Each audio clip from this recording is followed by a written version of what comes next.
Welcome to Unhinged Magi! Here we are. We're going to be talking about the money.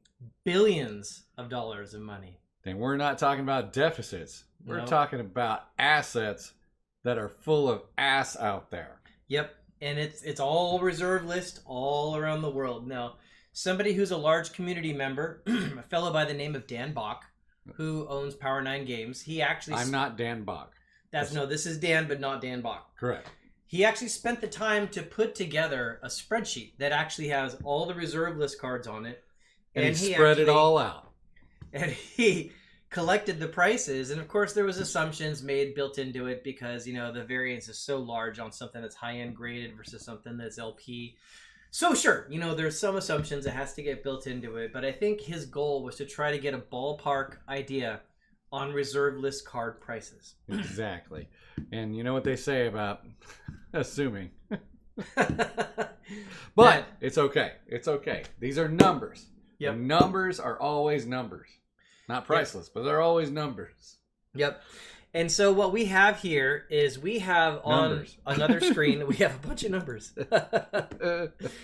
On another screen, we actually have a big list of like the total value of all those reserve list cards. And we actually downloaded the spreadsheet that he did it on also. But are they on the screen yet? Not yet. Not yet. I'm going to put those on the screen right now. Okay. So, in fact, maybe I'll Smack put us dab on the on screen the also. screen. And I'll move us. Grab that. Grab it like it's there. Okay, I'll move us over here so people can still see our ugly faces while we're talking. There we go. In fact, actually, how about here where there's this big yellow section? That works. Good. There we go. Okay. Covering up the yellow. So what you guys see here on the screen, on this section over here to the right, see how it says total reserve list value?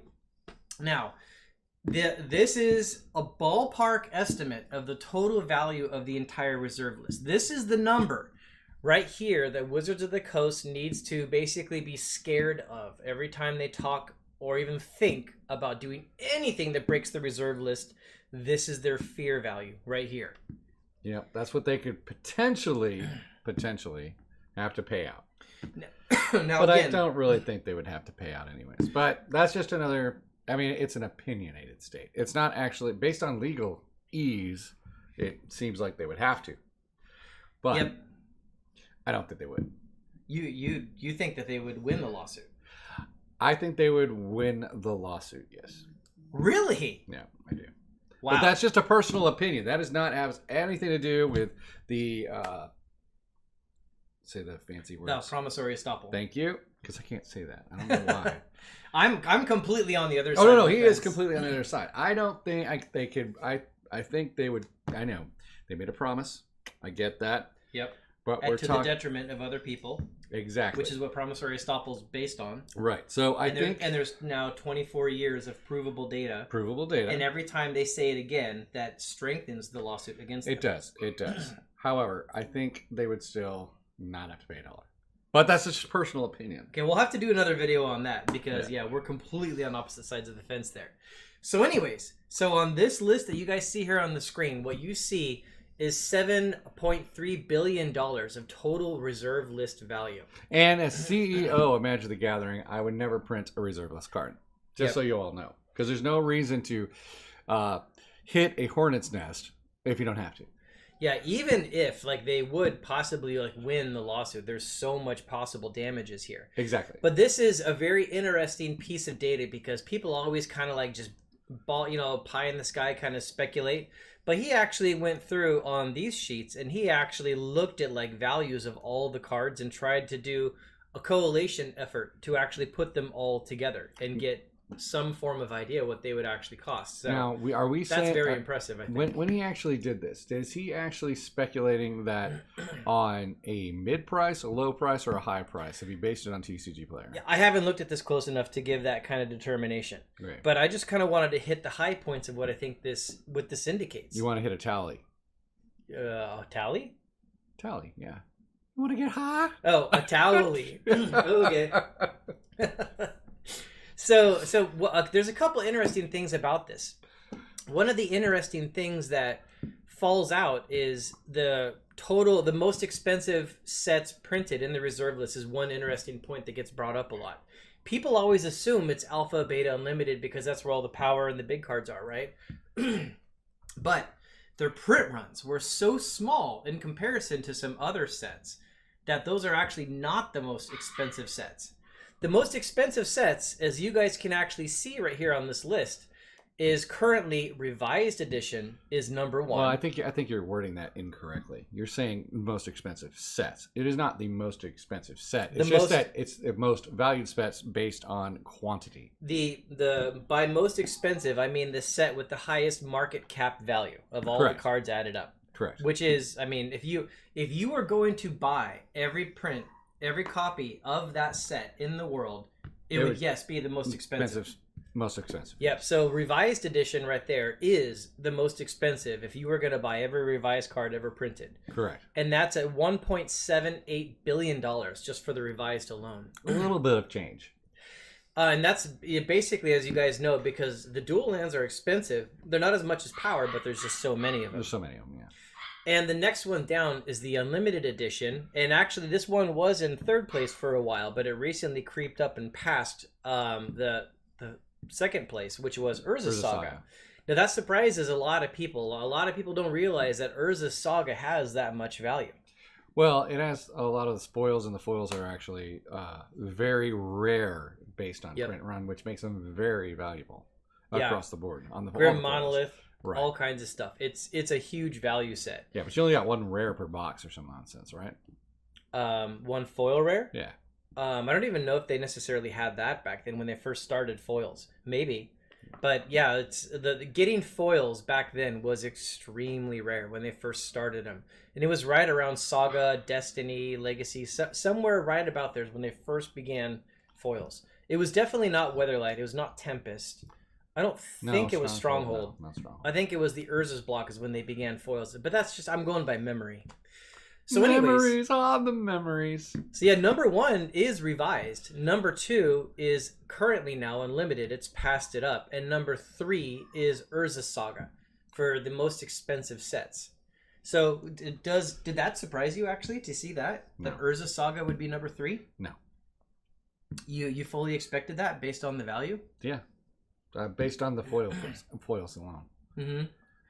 So what is the least expensive set that's actually on here? In my eyes, I'm seeing Alpha here. It looks to me to be the least expensive of the reserve list cards with reserve sets with reserve list cards. I'm a little bit surprised by that fact that Alpha is actually the lowest.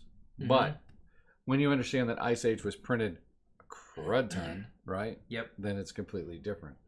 And remember, I am surprised this is just reserve list cards in Alpha Edition. This isn't all the cards in Alpha Edition. I know, but what I'm really surprised is Fallen Empires is more than Ice Age. Yeah, they just printed that to such a large extent. That's all about print run. Is Fallen Empires printed more than Ice Age? I thought Ice Age was printed more than Fallen Empires. I thought Fallen Empires was more than Ice Age. I thought really? It was just a ton. Okay. Just a ton, absolutely, of Fallen Empires. Because that's the only two that really surprised me is that Fallen Empires is more expensive than Ice Age. It doesn't surprise me that Homelands and Fallen Empires are about the same, but Ice Age being so low, that really does surprise me. Yep. So yeah, the numbers on this list, I love it that he actually took the time to actually collate them, and I love it that he's got them all like laid out like this. And also over here on the right, you guys might also notice that you've got a breakdown by color and card type. Where this I'm not surprised with. Yeah, like everybody would probably expect land is by a long shot the highest category because you got those dual lands, and that's the bulk of where the value of the Revised Edition is in those dual lands, right? Yeah. But then you've also got plenty of other lands, like Library of Alexandria, Mishra's Workshop, like very good, valuable lands that are also in that list, pumping that value up. Exactly. So then the second, of course, is Artifact, and I'm sure that Power 9 plays a pretty big part of that, but based on the value you see here for Alpha, Beta, Unlimited, I'm sure it's a big percentage of what that artifact is, but it's not the entirety of it. There's an awful lot of other stuff, like Gauntlet of Might. Well, he even puts Power 9 right there. Field. He even separates Power 9. Oh, yeah, there you go. Yeah, there you go, actually. So thank you, Dan, for doing that. So they have Power 9 of the artifact. It looks like it's about half of it, which is about what you'd expect. And it looks like he did that for dual lands too, out of the lands. And that looks like to be a little bit over half of the value of the lands that's built into it. And no big surprise, blue is the biggest chunk of the different colors. And that's because blue always wins. Yeah. Blue is always sus. Yeah, if there was ever a numerical way to say that the market believes that blue is the best and most valuable color, I mean, there you go. There you go. Yes. Yeah. Go out and buy your blue set today. And if you do so, use the TCG Player links below. Yeah. Bing. So anyways, I thought this was a great data collection, and we're hoping actually to have have Dan on the channel and actually talk to him a little bit. We've begun those conversations to maybe do that. But this was great data. I'm glad that he put this together. And not from Star Trek. And when we bring him on the channel, hopefully we can have him like kind of give us some history and like talk about like how he collated this data. I'm pretty sure he used his fingers and like typed. Yes. But that's a lot of typing. And where there's possible holes in the data set, like, hey, I didn't capture this and stuff like that. Or when he prints out the paper and starts shooting it, and then there's a bunch of holes. Yeah. Okay. So thanks a lot for tuning in, everybody. And have a great weekend, and hope you guys are doing great. Yep. Have a good weekend, guys. Bye. Bye.